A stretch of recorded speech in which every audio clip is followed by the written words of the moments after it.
আসসালামু আলাইকুম।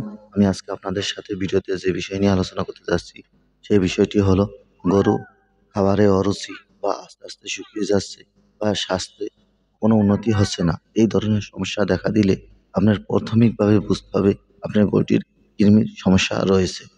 এছাড়াও যদি গরুটির হালকা জ্বর থাকে বা রাত্রে জ্বর হয়, তাহলে এই ধরনের সমস্যা হতে পারে।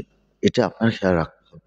যদি রাত্রে গরু জ্বর না আসে বা জ্বর না ওঠে, তাহলে বুঝতে হবে আপনার কৃমির সমস্যা বা পায়খানা যদি একটু নরম হয়, তাহলেও বুঝতে হবে আপনার কৃমির সমস্যা। এছাড়া যদি অন্য বেলে গা গরম থাকে বা হালকা পশম খাড়া থাকে এবং স্বাস্থ্যের উন্নতি হয় না, খাবার-দাবার খাইতে চায় না, তাহলেও বুঝতে হবে আপনার গরুটি ঠান্ডা লেগেছে। কিন্তু বেশিরভাগ সময় এই সমস্যার কারণে গরুর কৃমি রোগের সমস্যা হয়ে থাকে। তাই আপনারা আপনার খামারে যদি এরকম সমস্যা দেখে থাকেন, তাহলে আগে কৃমির চিকিৎসা প্রদান করবেন। তারপর তারপর ঠান্ডা বা অন্য কোনো সমস্যা আছে কিনা তা দেখবেন। আমার ভিডিওটি ভালো লাগলে প্লিজ সাবস্ক্রাইব।